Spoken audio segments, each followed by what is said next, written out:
La necesidad de abordar las últimas fases del tardobarroco de Priego de Córdoba, que se acota en la segunda mitad del siglo XVIII y primeros años del XIX, suponía algo de especial curiosidad e interés en el ámbito universitario e historiográfico. En este tardobarroco ilustrado entró en acción uno de los maestros más significativos de las artes plásticas de su tiempo, Remigio del Mármol, 1758-1815, que tras entrar en algunos talleres famosos del Priego barroco, logró dirigir el suyo propio, encontrándose en el dilema de los estilos coetáneos, el ya triunfante neoclasicismo y el propiamente barroco, además del rococó y el prerromanticismo expandidos por los centros metropolitanos y por la corte. Este barroquismo local, que propagó la escuela de Francisco Hurtado Izquierdo durante este apasionante siglo ilustrado, el pueblo de Priego se resistió a perderlo, debido a su seña de identidad estética que identificó a la entonces villa durante la centuria dieciochesca. La estética de Remigio del Mármol. Dentro de la estética y del estilo compositivo y escultórico de Remigio del Mármol Cobo Rincón, Alcalá la Real 1758, Priego de Córdoba 1815, se observa que en ese periodo de finales del siglo XVIII del mármol ya presenta un estilo autónomo en su producción, además de otros rasgos que son el sello de identidad escultórica de su autor. Las composiciones de Remigio del Mármol suelen articularse en torno a la abstracción barroca y las evolucionadas estructuras clasicistas de los inicios del siglo XIX, estilos que combina y que conviven con sus juegos de luces y sombras, de rocallas y laureles de estilo imperio, de espacios diseñados para retablos, que se convierten también en arquitecturas civiles. Todas estas formas y fondos alegóricos y simbólicos se encuadran como estrategias para la representación teatral de su obra, desarrollada en su dilatada experiencia estética, que se correlaciona y se conjuga con la moda de su cultura y su curiosa personalidad artística. En su arte se denota y se detalla esas decoraciones elegantes que configuran los espacios y arquitecturas escenográficas, las cuales encajan con su figura como escultor y maestro mayor de obras de Priego. Su arte consiste en insinuación de segundos planos, recovecos e impactos visuales en conjuntos reutilizables y recolocables, con juegos de luces, sombras, colores, puntos de fuga y de sincronización de puntos de vista ópticos y de la apariencia visual. Es su especial manera de seleccionar formas y conceptos y de ensamblar sus obras lo que le profiere una mentalidad escultórica y espacial muy personal, vanguardista, impresionista y abstracta, en definitiva, experimentativa y moderna estéticamente, que da como resultado obras de una artisticidad exclusiva por su instintiva y curtida mano para las bellas artes. Un artista decorador como Remigio del Mármol, que nace con ese don, aunque también se hace, se introduce en trance en el proceso mental de producción de la obra para buscar con intuición, conocimiento y experiencia las distintas formas e ideas, los elementos, que luego se ensamblan con buena mano, técnica, inteligencia y destreza.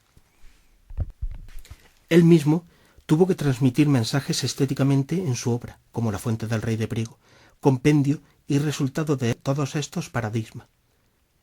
lográndose una producción prerracionalista que conecta con lo que después sucedería en la historia del arte, configurándose como una obra del barroco ilustrado modernizado que consideramos como un anticipo de la vanguardia arquitectónica, por su minimalismo, funcionalismo, organicismo y sus simbolismos alegóricos. La misma, sorpresa para el visitante, es un conato de vanguardia, muy apreciado por los habitantes de la hoy ciudad del agua y del barroco, Priego, y de los numerosos turistas que acuden a la misma. El objetivo de este libro, Remigio del Mármol y la Escuela Barroca de Priego de Córdoba, es traducir los lenguajes de este complejo artista, escultor y arquitecto y del tardobarroco de la escuela en su etapa final, y cómo el barroco de Remigio del Mármol, inexistente desde mediados del siglo XVIII en la mayor parte de Europa, conecta con el siglo XIX, además de traslucir los aspectos y condicionantes que fraguaron su obra y todo el entorno en donde se movió esta muy desconocida figura de nuestra historia del arte, productor de una imaginería que compendia las técnicas clásicas con estéticas que nos asoman a lo moderno, con unas técnicas muy depuradas que dan como resultado conjuntos monumentales, ornamentales e icónicos como la Fuente del Rey. Toda esta investigación, surgida durante varias décadas, permite trasladar una información y conocimiento cara a la ciudadanía y con el fin de preservar en el futuro este patrimonio cultural e histórico. El resultado son extraordinarias obras de arte, estatuas, portadas, fuentes, imaginerías, retablos, estucos, etc., tanto de obras civiles como eclesiales, muy vinculadas al pueblo por su función, y que se han mantenido en la iconografía y la memoria del mismo durante generaciones. La estética de Remigio del Mármol se puede sintetizar en varias palabras. En escultura, por ejemplo, destaca por la personalización de sus estatuas, es decir, retratos individualizados desde sus visiones idealizantes, que conectan con la sensibilidad rococó dentro de la misticidad idealizada. Esto es diferente a, por ejemplo, los sellos técnicos anatómicos que los talleres de antaño realizaban para animar los mercados. En arquitectura, todo se resume en la Fuente del Rey. Aquí se produce la magia de Remigio, especial y única,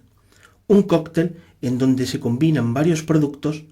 la numerología simbólica, la libre e imaginativa modulación del barroco, la simetría de la naturaleza y sobre todo la instintiva y personal decoración, intuitiva y sabia, y todo da como resultado esta magistral fuente que es el lenguaje único e intransferible de su persona, heredado de las experiencias de sus fuentes domésticas pasadas. Esta Fuente del Rey es producto de todo su periplo vital hasta componerla. Remigio potencia todos sus recursos y sus habilidades especiales en esta obra hidráulica. Lo que hace en la misma es maximizar todas sus técnicas y recursos, de manera que confluyen y se unen dos aspectos que lo hacen una fuerza de la naturaleza. Por un lado, su potencia en la labra de piedra, y por otro lado se une su magistral habilidad para la decoración, produciéndose la figura de mármol y su arte, dentro de su humor hacia sus servicios y encargos. Los ecos de Remigio del Mármol se pudieron oír en la Villa y Corte de Madrid, como ese artista que nunca se desprendió del todo de ese barroco tan arraigado en Andalucía.